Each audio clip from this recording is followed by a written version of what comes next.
Good evening. Welcome to Community and Technology. We connect the global community with news, information, and resources to hopefully improve your life. I'm Stuart Reid. I'm here with my co-host, Lena Marvin. Hey, Lena. Hello. And Dave Burstein here in the studio with me. Hey, Dave. Hello. And we have a special studio guest as well. She's a public housing resident leader, a community activist, and all-around mover and shaker on the Upper West Side of Manhattan. It's Polly Spain. Welcome, Penny. Polly. Hello, everyone out there. Okay. Pleasure to be here. Yeah, pleasure to have you. Let me just let our audience know we're also expecting another call in, so we may be interrupting the conversation flow. But I wanted to go ahead and get started. Just off air, we were talking a little bit about internet access in public schools. And one of the many hats that Polly wears, she's also an educator. Yes, I am. Special education is my background. And in that role, I deal with a lot of students who basically have a struggle when it comes to reinforcing some of the content areas that we are trying to give them in order for them to pass their HSE tests. Mm-hmm. I teach in an alternative district, so most of the students that I work with haven't really been successful in the mainstream schools. So we have a program in which we help them to accelerate their learning. Because they have special needs, I do feel that it's important for them to have access to technology, whether it's by phone, whether it's at home, because that is the platform that the next generation, I feel, needs to embrace. Mm-hmm. So I'm very concerned when I have students who tell me I don't have access to internet because we can't afford it. A lot of my students sometimes live in group homes. Some of them are homeless, unfortunately. So they have limited resources. And the only time they actually get to use the internet or any type of technology is in the classroom. And that's limited. That's not enough time, I feel, for them to actually not only embrace the tool, but to gather knowledge. There's so many free resources out there. And I just feel there's a disservice in this day and age, and in New York City as well, for students not to have access to the internet. Mm-hmm. What age range are we talking about, Paul? What level? Well, most of my students are between the age of 17 and 21 years of age. Okay. Some of them are parents, mm-hmm. and so basically, you know, they have jobs. Some of them are newly arrived here in the United States as well. A lot of them are second language learners. English is not their first language. So when I'm in the classroom, I utilize a lot of the software applications, especially Google Translation. Right. Also, Microsoft Word has a little feature inside where they can also hear certain words that they may not know. So I am able to translate visually, and I use that tool a lot. So I do feel that technology itself is an asset that can help expedite the education process. But unfortunately, as I said, what's the I would say approximately 80% of our students do not have access to the internet. Well, yeah. I can give you some good news. Okay. The internet mobile mm-hmm. is getting much better very, very quickly. Okay. Verizon just made their announcement that they're going to release 300, 500 megabit mm-hmm. 5G LTE next month. Okay. In very limited parts of the country, mm-hmm. but this is what's coming down all over the place. That today mm-hmm. on 4G in most of AT&T territory, which mm-hmm. is most of the United States, you will get a speed of at least 50 megabits down. Oh, okay. That is enough for all practical purposes. Mm-hmm. HDTV looks fine at 4 mm-hmm. megabits. So that the mobile internet mm-hmm. is good enough for almost any practical purpose. Mm-hmm. The screen is small, mm-hmm. so you have to look at tethering. Right. And until recently, you had a nasty cap if you spent much time doing video or anything else that uses mm-hmm. the internet. Now they sell what they call unlimited plans. There's fine print in there. Mm-hmm. but it's enough that for anybody who has some other place to watch their TV and most of their video, you can do it on a standard cell phone. Oh, okay. So then my question is, in that platform, will that extend into the SafeLink system? Because a lot of the students, again, can't afford the traditional phone that Verizon or T-Mobile may offer because they're like $500, $800. So a lot of them have what they call the Obama phone. So with that, well, it's a good thing if Obama did it. Actually, George Bush most of it. It predates Obama, and Obama's been supported. And one of the things we want to talk about when we get Andrew there, is the attempt in Washington to cut that off. That I spend far too much time covering Washington. I know most of the people there. It's really ugly what's going on the low price phones. These are people who say, Ajit Pai, head of the FCC, conservative, Republican, etc., honest man trying to do a good job. Okay, he's not bought and paid for by the phone companies. And that's good. And he's a very smart lawyer. He unfortunately doesn't know anything about networks, but that was true of most of his predecessors as well. They're mostly lawyers. They're mostly brilliant and politically connected. And most of them understand. So he said the biggest thing he wants to do is reduce the digital divide, reach the people who don't have access. Okay, sounds good. He's failing. Why? Because prices are going up, not down. And he's got a proposal to cut off the $10 a month phone for the poor, which is really important. And that's the kind of thing that some people in Washington don't understand. And Stu and I, Doug, have talked a lot about why that is. It's not that they're corrupt. It's that they're living in a world of unreality, beltway blindness. And there's literally several $100 million a year spent trying to influence them. Somebody like Verizon or Comcast literally has $100 million a year, and they can convince people that 2 + 2 = 5 much of the time. Even brilliant lawyers like Pai. Okay, I think we have our guest. Are you there, Andrew? I'm here. Okay, great. We have a very special guest on the line with us. By way of background, he's worked at DEN, now a global business unit of Oracle, managing the domain name system and development architecture departments, and as the Internet Architecture Board Chair for 2 consecutive years. He's currently serving as the chair of the Internet Engineering Task Force, administering the Oversight Committee. He holds a BA from the University of Ottawa and a master's degree from McMaster University. As of June 2018, he served as president and CEO of the Internet Society, a global nonprofit organization dedicated to promoting the open development, evolution, and use of the Internet. Andrew Sullivan, welcome to Community and Technology. Well, thank you for inviting me. Absolutely. We're joined here at the table with Dave Burstein, a fellow board member of the New York chapter of the Internet Society, and Polly Spain, who is a public housing resident leader and community activist, has been very involved in community broadband initiatives for quite a number of years. So welcome to the show. I guess just by way of getting started, can you share a little bit with our audience what the mission of the Internet Society is? Some of our audience may not even know what the Internet Society is. If you can kind of give us a brief thumbnail. Yes, of course. The Internet Society, our vision is that the Internet is for everyone, and we work to make sure that the Internet continues to expand and works as a tool for good for human society. We're interested in an Internet that is open and globally connected, that it's trustworthy and secure. Okay. Where Dave, go ahead, Dave. Dave wants to jump in.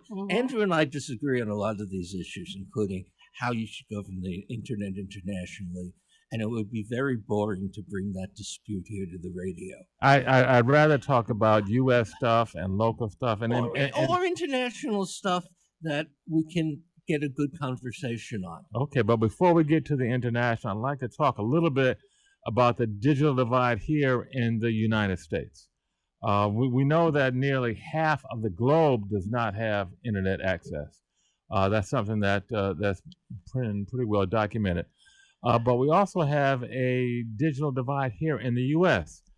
And though there's a lot of conversation about the rural populations, rural pockets of this country not having access to the internet, one of the things that we see right here in New York City, Andrew, is a big divide among low-income folks in New York City. In particular, I'm talking about public housing residents.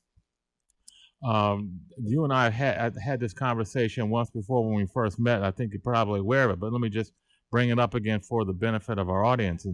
And that is that the public housing population here in New York City is the same size as the population of the city of Atlanta or the city of Boston. It's almost 500,000 people. The size of the state of Vermont. And nearly half of those folks don't have internet access at home. The other salient feature of this population is that the average income is below the poverty line. It's about $24,000, and nearly half the population is unemployed as well. So it's a big chasm in the digital divide right here in one of the most sophisticated cities on the planet. And it's something, I guess, there are a variety of reasons. I'm wondering, do you have any reaction to that, Andrew, just kind of off the top? Let me tell Andrew something quickly. Before you came on the air, we were talking about how the $10 phone for the poor is a crucial part of bringing the internet to everybody, and that there are proposals in Washington to cut it back. So that's a very concrete issue that is directly involved in this. So I just want to jump in, Andrew. My name is Polly Spain, and I'm an advocate for public housing residents. I'm a public housing resident myself, and my background professionally is in special education. I teach in the New York City school system, and we were having a conversation because I'm truly concerned about the fact that my students do not have access to the internet at home. They can't even afford the $10 phone that you're speaking of, Andrew. A lot of times what I do is have them access the Lifeline program where they get a SafeLink phone and start them out with that because it's, I just feel that it's an important resource that they don't have access to. The only time they have access to the internet at all is when they're in the classroom. And so they really can't reinforce and embrace a lot of the free resources that are out there.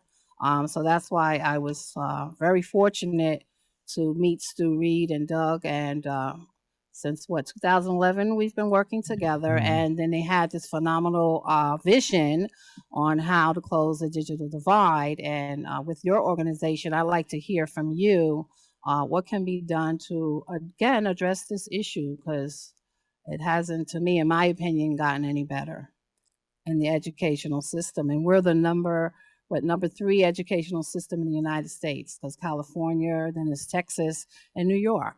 So I think that we're way behind when it comes to bringing our school system into the 21st century and accessing the tools that are necessary for the next generation to be productive. So I'd like to get some feedback from you on what your position is. Well, the Internet Society's overarching concern is that we make sure that the internet is for everyone. That's our vision. That's the thing that we're always aiming at. And there's a lot of different ways that the internet is accessible to people. So the usual thing that we find in North America, the usual thing that we find in a lot of countries that have markets very like New York City, is that the primary organizing principle for how we're going to deploy the internet is around private ISPs, large mobile companies, and so on. But that's not the only way that internet access works. So there in New York, for instance, we have two different organizations that are working in what we can think of as community networks. This is a direction that the Internet Society spends a lot of effort working on, both in rural and remote communities, but also in urban communities that are underserved. So Silicon Harlem is, I guess, the first cable company in Harlem to provide service at affordable prices within those communities. And what we find is that one of the advantages New York has is this population. In some communities, the population that is underserved is not really large enough to make a viable market. But what we see, for instance, there in Harlem is that there is a potential for a company to get things working, and they're scheduled to launch a Wi-Fi network this year as well. I gather that actually Stuart interviewed my colleague Jane Coffin in 2018, and we were talking about some of the community network projects then. So I think that this is a topic that is already familiar, perhaps. The other thing. Let me just interject. Just a point of fact in terms of community networking here in New York City. Silicon Harlem has done a lot of promotion and talking and meetups about bridging the digital divide, but as of today, they're not actually providing any service.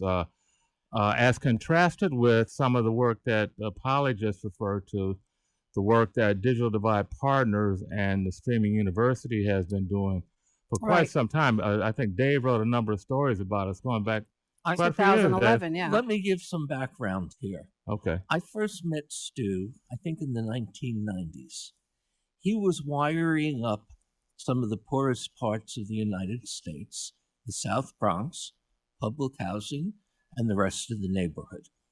I was doing some radio then. I went up and met him, and I've helped to a certain extent over the years. So you have somebody here who's literally been doing this stuff and delivering for 25 years. And he deserves respect for that. Well, thank you, Dave. My partner, Doug Frazier, and I have been at this for 30 plus years, Andrew. We began in cable television back in the 80s when, once again, I mean, the pattern's kind of familiar. So many of our communities were redlined by the cable companies back in the 1980s. And we began providing cable TV service in the South Bronx and some other low-income areas connected to it years before the franchise guy got there. As the technology landscape evolved, we got into VDSL and eventually into broadband. We did a lot of fiber, and for the last, I guess, 10, maybe 15 years, we've been doing wireless delivery. Principally providing free service to folks in Harlem and the South Bronx. We got a grant from New York State back in 2006 and provided, Dave wrote a story about us. I think we had about 1,000 nodes back then, and provided free service for quite a while, thanks to Governor Patterson and New York State grant. We have since evolved to the point where we're now partnering with local community folks like Polly Spain and her group to provide not just the Wi-Fi and the internet access, but almost more importantly, and this is something that I wanted to talk about and get your take, Andrew, as well, is some applications that run on the internet. One of the things that we see as a barrier to internet adoption by low-income folks and Black and brown folks, particularly in urban areas, is not just the pricing, and the pricing is a huge hurdle, but the other hurdle is relevance. When you have folks that are trying to parse out their little bit of money for groceries, for transportation, for school supplies for their kids, for their rent, they need a reason to decide to spend money on the internet. And relevance and why should I is a big question that we encounter all the time as as a barrier to adoption. Right. And so back in 2011, when we started our pilot program and Doug and Stu set up what we call the Wi-Fi campus, my whole focus was the educational piece as an educator, and to really make my neighbors understand the importance of not just using the internet for entertainment, but for the young people to have a virtual after school program at the tip of their hand. So what we did was we made sure that we have a beautiful backyard, outside area. So the whole campus covers about 20-30 block zone, so that all the young people, all the children in the area, if they want to sit in the park and sit on the bench and, study or have access to information that they can't get in the library, because not everyone can get to the library. They close, they're limited to how many workstations they have. So I just thought it was a wonderful idea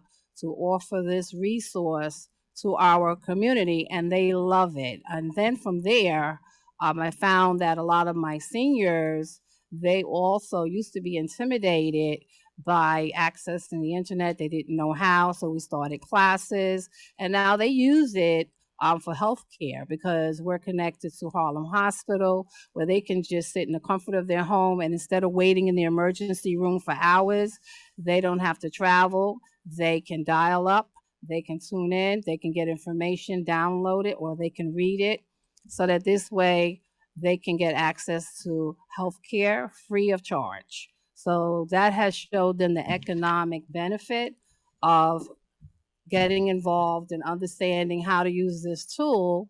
And now we've reached the point where we also have a radio station set up at our site, which is awesome, because now everyone has a voice. We use that for emergency preparedness services, because here we had Sandy recently. So what we decided was that it was important to implement a radio station, so that this way residents could communicate with each other across town. Anything that's happening in the community, we have control over what information is put out there. So it's not fake news, it's real news, it's not filtered. So at the same time, they're gaining skills, soft skills, communication skills. For those who speak other languages, it's brought the community closer together. We've also used it as a virtual resident watch program, so people feel safe in their homes and in their buildings, because they can look on their phone to see who's coming into the building before they go into the building. We've also worked with the police department. They love it because it helps their officers when they have to do verticals. They feel good about that because they can also look on their phone and see who's in the building, where do they need to go to do their verticals. Sometimes they're in the car. I mean, and to be honest with you, for us, statistically, we have zero crime rate in our campus area. So, I mean, it's been phenomenal on so many different levels. So my question to you earlier was, what can your organization do to help us expand this phenomenal program? Because Streaming University and the radio station basically has been such an asset to the community that we want to expand it further. So for me, I would like to know what your organization can do to help promote what we're already doing in partnership with Digital Divide. So I think the point that you're making is the critical one about the internet. And that is, because of its design, it's really intended to push the ability of the various individual and constituent networks to give them the ability to be in control. One of the things that we sometimes see in the way that people talk about the internet today is that people talk about it as though it's a single monolithic system, and that it's essentially an alternative to broadcast systems or things like that are really corporate controlled. But the key thing about the internet is that it gives us all, every network that makes it up, it gives everybody the ability to work according to their local needs and their local conditions. And I think that that's one of the great things about the internet. One of the things that we should continue to try to emphasize in public policy and in our understanding of what the internet does. That to me is something that the Internet Society on a global basis needs to emphasize, that community networks, that local developments are the way that the internet is going to be most successful for everybody. But the other thing, of course, is that the Internet Society is partially made with chapters. We have a lot of different chapters, and one of them is one of the most active chapters there in New York City. And it's best, from my point of view, for everybody to work locally on the issues that are particularly of interest in that locality, in order to try to make sure that we develop these resources according to the local needs and the local conditions. And that's why I think that things like community networks are a natural way for these kinds of developments to continue.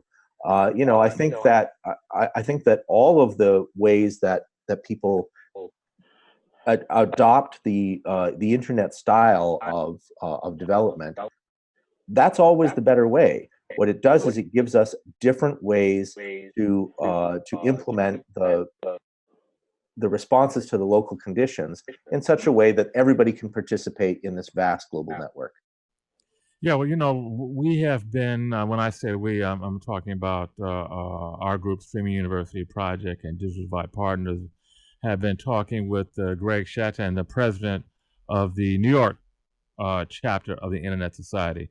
And they've expressed a great interest in supporting the work that we're doing here. We're about to launch a couple of new community radio stations, one that's been put together with the help of Columbia University in West Harlem, and over at Grand Houses, which should be launching sometime next month.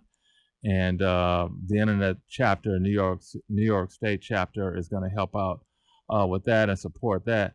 So, we're just looking, I think, to Polly's question, she's just kind of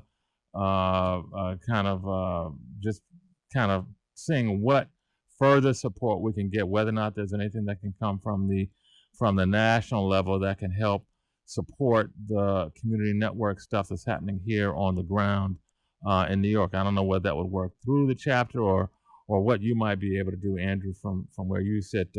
I did have a great conversation with Jane Coffin out at Brooklyn Law School some months ago, when the Internet Society held that whole seminar about community networks, and I was very impressed with the work that she and the Internet Society is doing in Africa and some other places around the globe.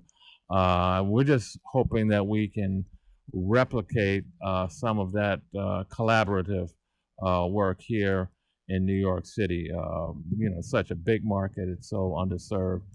And as Polly stated, we've been at this for almost a decade now, working, collaborating with folks on the ground to try and move forward. So, any support that we can get from your level would certainly be appreciated. Well, I will note that we have a program called Beyond the Net Grants. This is part of our organization. The Internet Society has a foundation called the Internet Society Foundation, not surprisingly, and it operates this this granting program called Beyond the Net, among other things that it does. And some of our colleagues there in New York with the New York City Mesh project, for instance, have been recipients of some of these awards. We've had some success there. They're at nycmesh.net if you want to check out their website in order to see some of the things that they have to say about how their experience has worked. And I think that some of you are probably familiar with our colleagues over there, so I won't, try to steal their thunder, obviously. But I think the more general point is that we have this set of programs that we try, we try to operate at a sort of arm's length thing, so that we see that communities are able to make these decisions amongst themselves. That's the way the Beyond the Net grants work. They generally work in conjunction with our chapters. Mm-hmm. Okay, we're going to take a very brief break for a couple of announcements and be right back. We're talking with Andrew Sullivan, President and CEO of the Internet Society. Stay tuned. Community and Technology. Hi, you're listening to WHCR 90.3 FM. Okay, we're back. Community and Technology with Dave Burstein, Polly Spain, Stuart Reid, and our special guest, Andrew Sullivan. And Lena. We lost Lena, unfortunately. Oh, okay. But we have Andrew Sullivan, the president and CEO of the Internet Society, a global nonprofit organization dedicated to promoting the open development, evolution, and use of the Internet. Before the break, we were talking a little bit about community networks. And I wanted to get your take, Andrew, on the where we are in this country with the Lifeline program. I know the FCC is looking like they want to make some serious cuts to it, and pricing for internet access seems to be going up and up and up.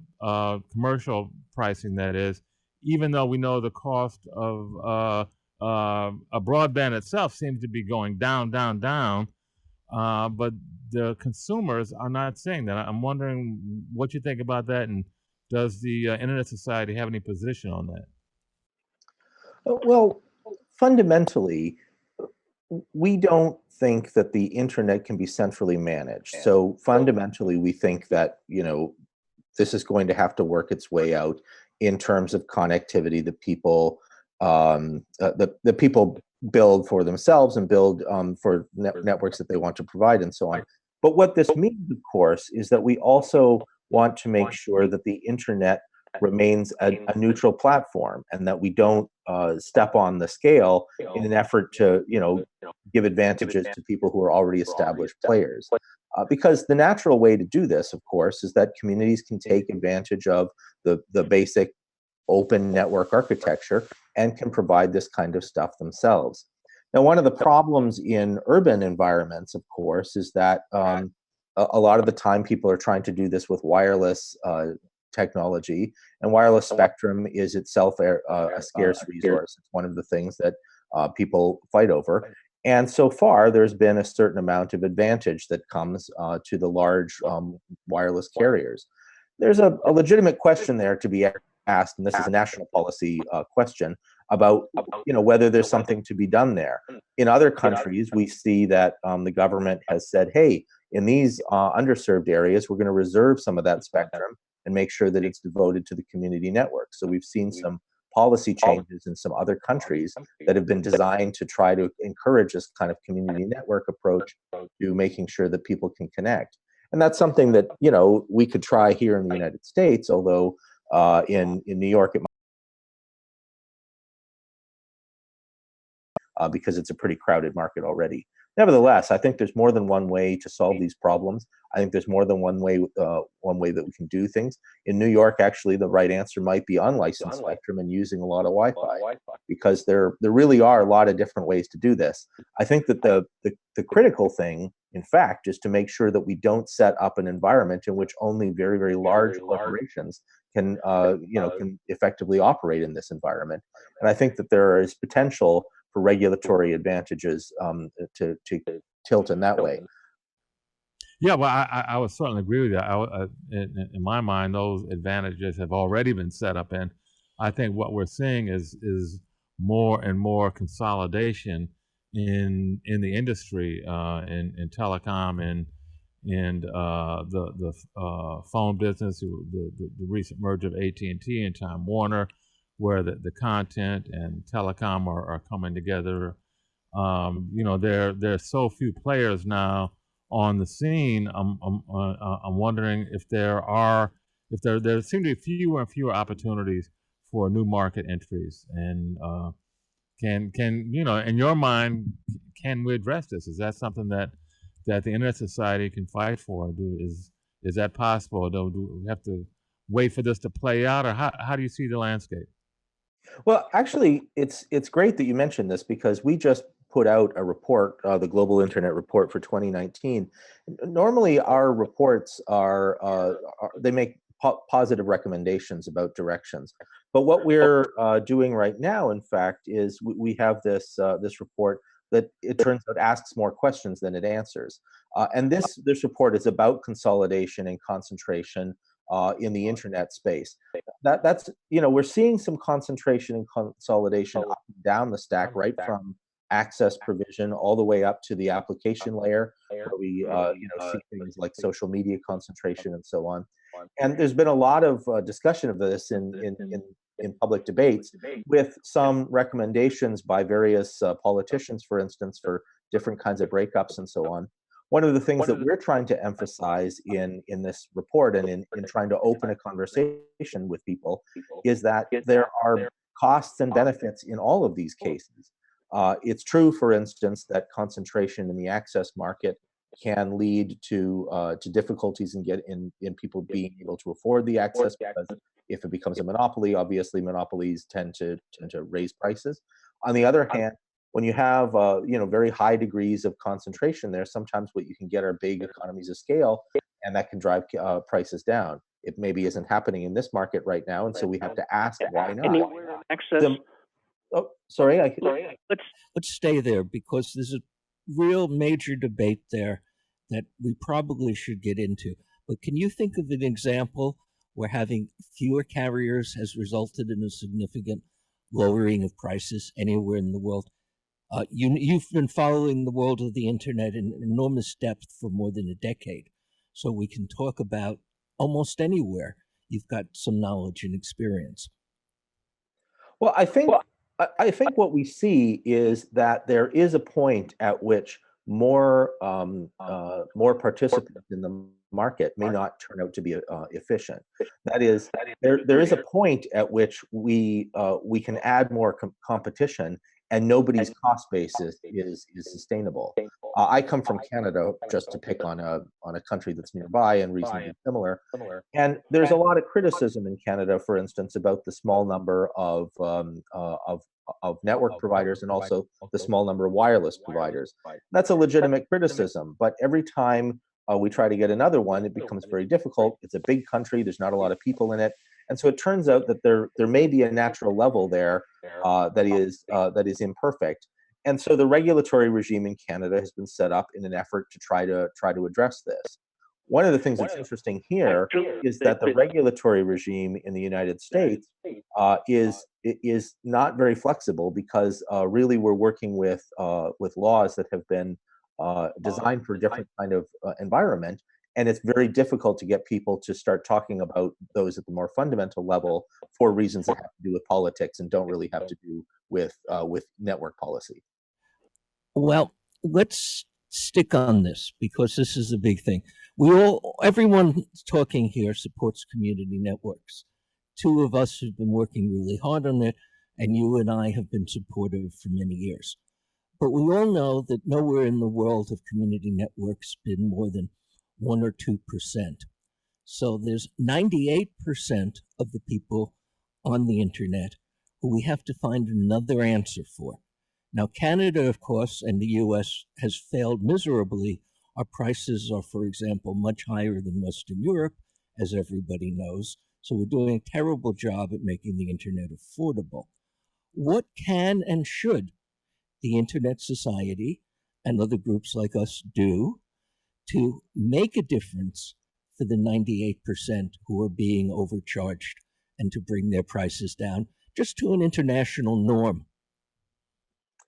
Well, I am not qualified to suggest national policy in any given country. The Internet Society tries to be pretty careful that we're not a lobbying organization.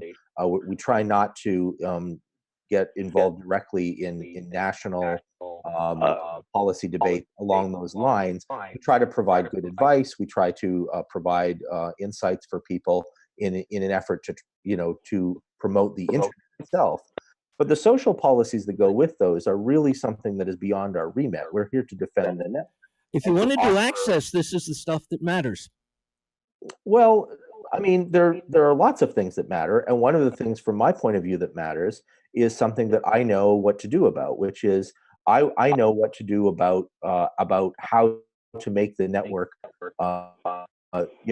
reliable and good and available to a lot of people. But there's also a political dimension to this that is, strictly speaking, beyond my ability. What I need are activists, and yes, sometimes the local chapters, sometimes other partners who are working on these issues with us. And we're happy to work with all of them in order that the political dimension of this debate be something that other people have to take on, so that we can stay where we are, saying, hey, this is the way that you get good network at affordable prices, and so on. That's the reason that we're big promoters of internet exchanges, which provide lots of connectivity in order to provide a neutral environment for this. That's the reason that we promote community networks, because we think that more network is better network, and that's the sort of thing that we're pressing for. But of course, it's true that other people, and we're relying on those other people to make the case for political change in jurisdictions where the network is unaffordable for various kinds of reasons. And I think that that's an important piece of work. I'm not trying to suggest it's unimportant. I'm just trying to suggest that we need somebody like the Internet Society to be promoting the network itself, and that's what we promote. Well, you talked about the chapters. 2 years ago, 2 of the chapters, with some friendly word from the other chapters, wanted to jump into some of this, and also wanted to jump in and support net neutrality, which by and large the Internet Society had been opposing. And how can we make that work? What are the levers of power that would actually make a difference in something like the cost of the internet for people in the United States? How do we do that? You've got a multi-million-dollar advocacy budget, which everybody else would call lobbying, but let's be polite and call it advocacy. And you've got some highly paid people who have a lot of experience in politics, senior in an Internet Society. Now, how can we turn them into getting something concrete done, starting here in the United States and maybe Canada? Well, so I want to take a little bit of issue with your description here, but the first thing that I would say is, look, the chapters are in fact independent organizations. I can't tell you what to do in your chapter, and I wouldn't want to try, particularly you, Dave. I mean, that would be a bad idea. So it's important to me that the chapters recognize that they are free to work in that way, and I think that that's an important part of the function. So at the same time, I can't tell you about the decision-making process at the Internet Society a couple of years ago. I wasn't an employee here then, and I'm not really in a position to comment about that. What I can tell you is that I believe that we have a vision for the internet that talks about how the internet can be built to put the power back in the hands of the constituent networks. That is very, very important to me. It's critical to me that the constituent networks are empowered to have those kinds of that kind of influence on the internet. And what that means, of course, is that building more network is part of the critical path. And that's the reason that I am a strong supporter at the Internet Society staff of the Community Networks program, of the IXP program, and so on, because I think that building more network is one of the ways that we make the internet stronger. If you think that a better way to do that is political advocacy within the United States, I encourage you to do that. We are, of course, incorporated in the United States, but the Internet Society isn't really aimed at action in the United States. It's really aimed at trying to defend the internet globally. And some of the things that the internet needs to be defended against are not just access issues, which I fully acknowledge are a problem in the United States, but also different kinds of access issues in other countries where we have internet shutdowns or where we have attempts to control all of the content that can be on the network and so on. So we have to work at that global level and rely on the local people to work on the immediate local issues. During the break, Stu and I were talking about the Internet Society working on concentration and consolidation. There's some general principles that were stated pretty strongly lately by the Internet Society. How do we turn that into practice? Outside the U.S., they want to make sure that a few U.S. giants don't dominate the internet. In Thailand, Facebook is the internet, like it or not. What are the practical things the Internet Society can do to get away from this kind of concentration of power? Well, I think actually, if you check out the Global Internet Report for 2019, it doesn't say that there is a simple anti-concentration view here.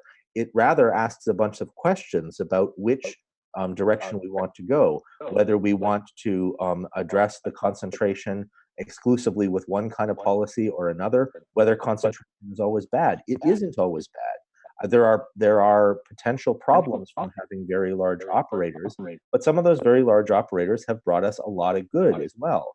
And I think that we need to make sure that we recognize both of those things at the same time.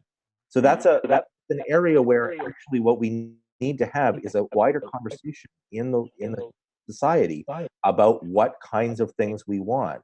And some of that means that we have to worry about economic issues, which are really outside of the network. That's not an internet problem, but an economics problem.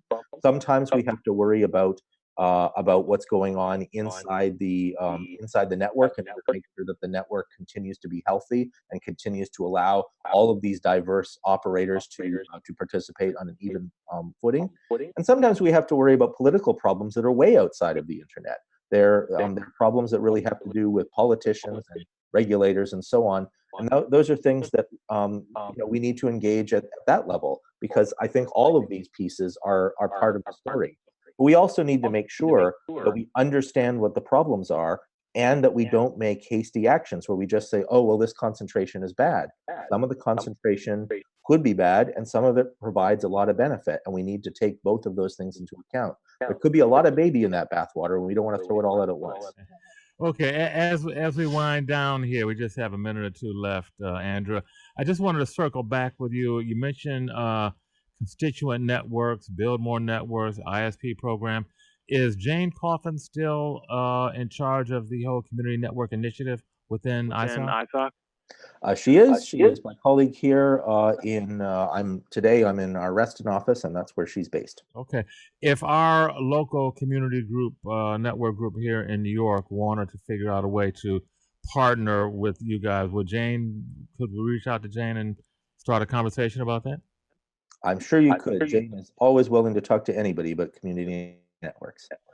And there's lots of things the New York chapter and our leadership can do to make what Andrew was talking about really happen. Yeah, we've got a lot of priorities that some of us think would make a big difference for bringing the internet to everybody, and we can respectfully disagree on what those are. Okay, well, I'd like to thank Andrew Sullivan for coming on our show today. Thank you, Andrew, for providing insight into the Internet Society and what it's all about. I think we learned a lot today. Thank you very much for inviting me. Okay, I hope to have you back again sometime soon. Any parting comments for our audience, Andrew? Well, I mean, everybody is welcome to join the Internet Society, and the nice thing is membership is free. Okay. Awesome. Okay. So again, thank you, Andrew. We've been listening and talking with Andrew Sullivan, President and CEO of the Internet Society, a global nonprofit dedicated to promoting the open development and evolution of the Internet. I think we learned a lot today. I want to thank Dave Burstein and Polly Spain for joining the conversation. And we got to bring Polly back sometime to talk more about local issues. Absolutely. Thank you. Thank you. Glad Thank you to both. join you. Okay. So stay tuned for news at the top of the hour, followed by Harlem Jazz with Tammy. Thanks for tuning in to Community and Technology. WHCR 90.3 FM, New York.